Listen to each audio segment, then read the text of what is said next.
नमस्कार, राज की बात में आपका स्वागत है। केजरीवाल और भगवंत मान इन दोनों ने मिलकर कोशिश तो बहुत की कि किसी भी तरीके से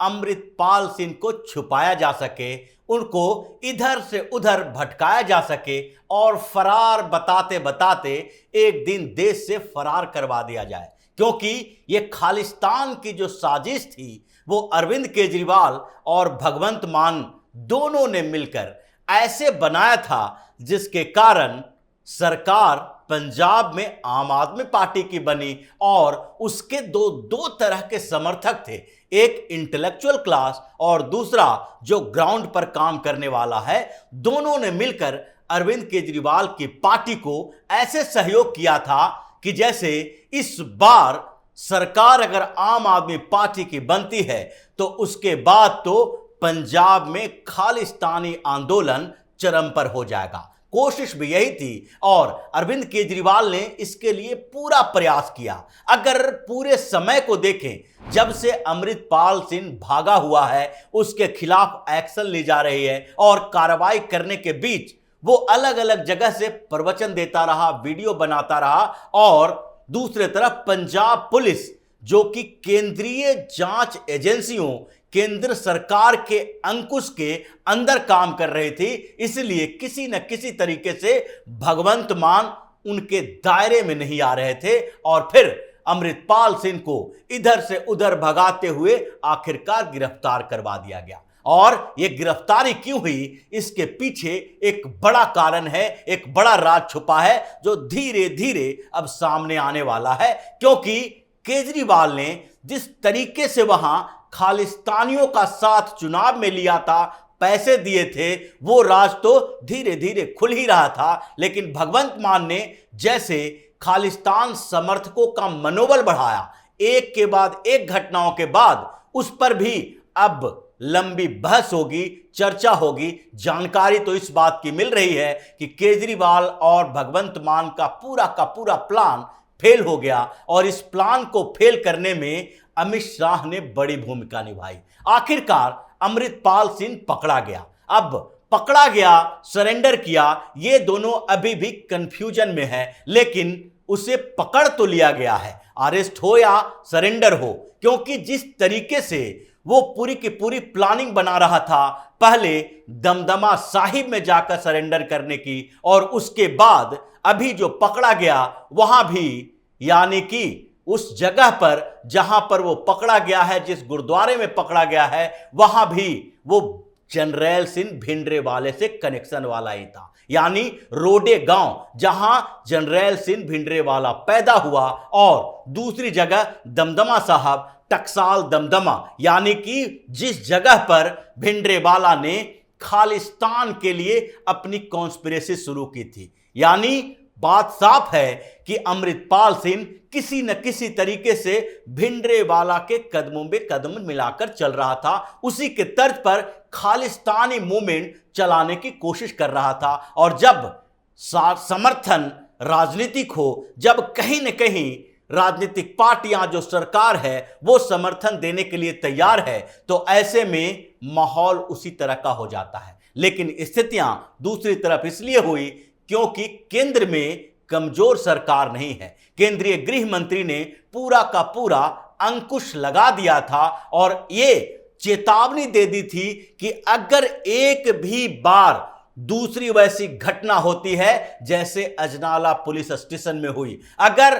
पूरे पंजाब के अंदर खालिस्तानी समर्थक रोड पर निकलते हैं, हंगामा करते हैं, या फिर किसी भी तरह से लॉ एंड ऑर्डर का सिचुएशन क्रिएट होता है, तो पंजाब में सीधे राष्ट्रपति शासन लगा दिया जाएगा। और जब राष्ट्रपति शासन लगेगा तो फिर क्या होगा, ये पंजाब के लोग यानी कि खालिस्तानी समर्थक भी जानते हैं और भगवंत मान भी जानते हैं। इसीलिए ये पूरी की पूरी जो प्लानिंग की गई उसके पीछे कई दूसरे कारण भी थे। सबसे पहले बात करें कि किस तरीके से खालिस्तानियों के लिए अरविंद केजरीवाल ने कॉन्स्पिरेसी की थी। यह चुनाव की बात है, जब पंजाब में चुनाव हो रहा था और उसमें भर भर कर पैसे बांटे जा रहे थे। आम आदमी पार्टी की टीम पंजाब में 2-3 महीना पहले से, यानी कि चुनाव की घोषणा से 2-3 महीना पहले से रेकी कर रही थी। सारे गुरुद्वारों में तलाश कर रही थी कि कहां कहां समर्थन मिल सके।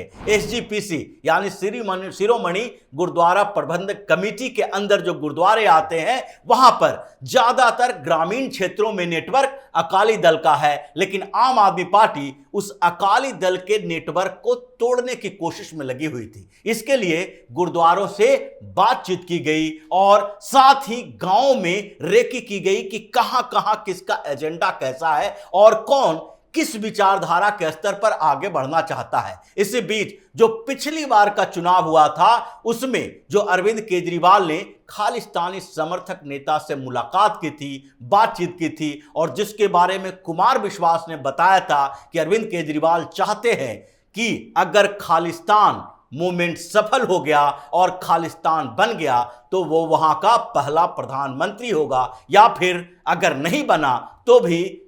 पंजाब में आम आदमी पार्टी की सरकार बनेगी। ये कॉन्स्पिरेसी 2017 से चल रही थी और जब बाद में चुनाव हुआ तो विधानसभा चुनाव के समय अरविंद केजरीवाल ने वहां पैसे भेजने शुरू किए और इंटेलेक्चुअल क्लास जो कहीं ना कहीं इनडायरेक्टली सपोर्ट करता है खालिस्तानियों का, उसके साथ भी एक अच्छी खासी साठगांठ बनाई। एक परसेप्शन क्रिएट किया गया कि आम आदमी पार्टी की सरकार आते ही आपके जो बड़े आंदोलन हैं जिसके लिए लंबे समय से संघर्ष किया जा रहा है उस संघर्ष को अंतिम दौर तक पहुंचाया जाएगा, जैसा अभी भी अमृतपाल सिंह कह रहा है। अमृतपाल सिंह जब गिरफ्तार हुआ उससे पहले जो उसने प्रवचन दिए उसमें साफ तौर पर कह दिया कि जेल जाना, गिरफ्तार होना यह शुरुआत है, यह अंत नहीं है उसके आंदोलन का। और यह जो बात बोल रहा था कि उसके खिलाफ साजिशें चल रही है, कई मुकदमे चल रहे हैं, उन मुकदमों को तो वो झेल लेगा, लेकिन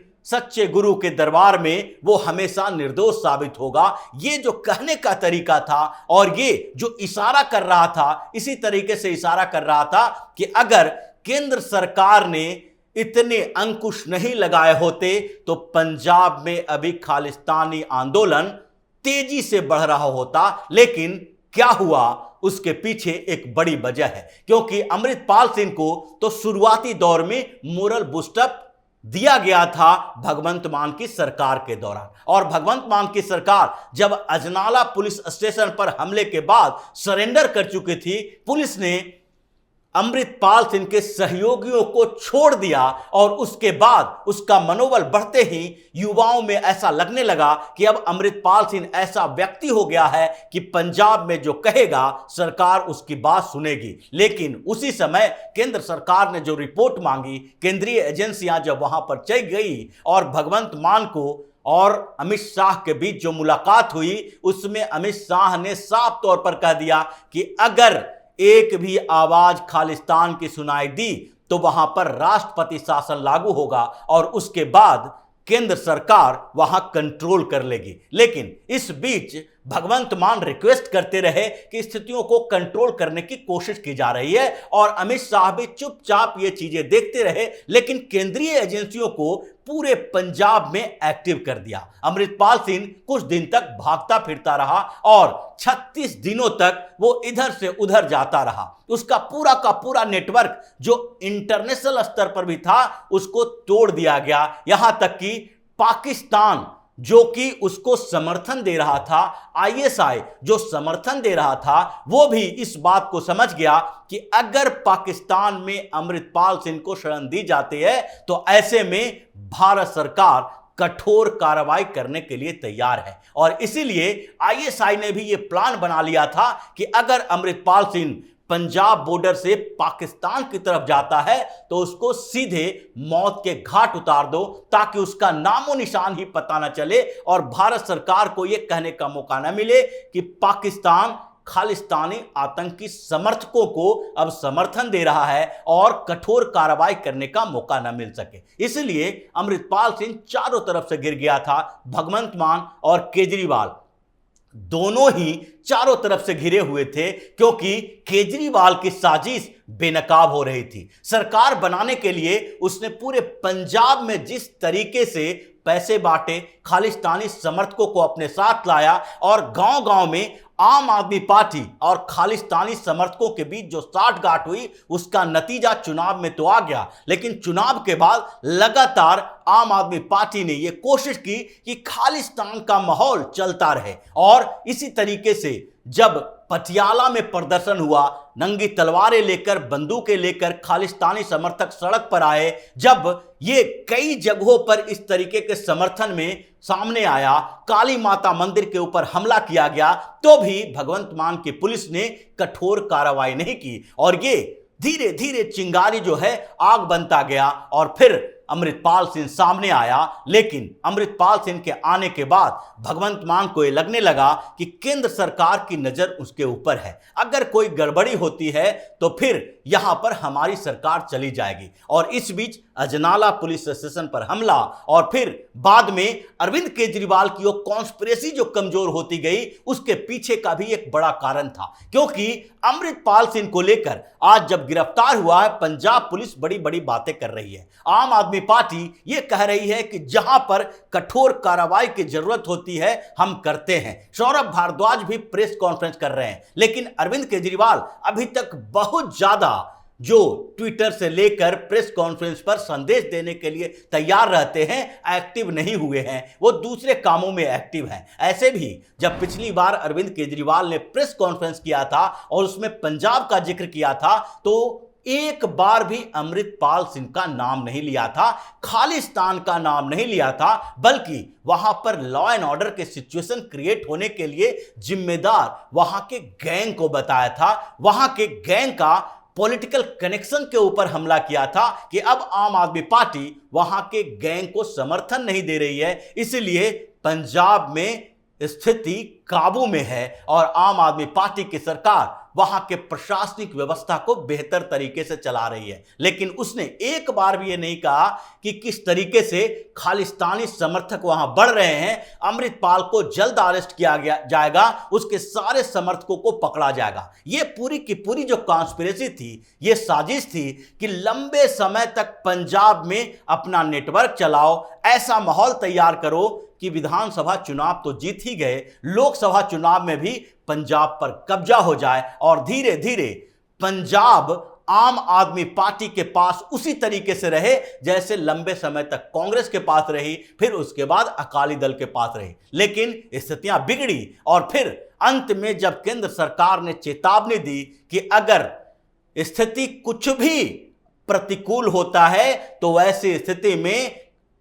पंजाब की सरकार के ऊपर कठोर कार्रवाई की जाएगी। और एक दिन पहले ही जब अमित शाह ने इशारा किया कि वहां पर कोई खालिस्तान का समर्थन करने वाला नहीं है, अमृतपाल सिंह भागा भागा फिर रहा है, उसकी एक्टिविटी खत्म कर दी गई है, आज न कल वो पकड़ा जाएगा। तो एक दिन के अंदर भगवंत मान भी जागृत हुए, केजरीवाल भी जागृत हुआ और दोनों ने मिलकर यह प्लान किया, अमृतपाल सिंह पकड़ा गया। तो इसी तरह की खबरों के साथ फिर से हाजिर होंगे, तब तक के लिए बने रहिए हमारे साथ और देते रहिए हमें सहयोग, ताकि इसी तरह की खबर हम आपके लिए लाते रहें। धन्यवाद।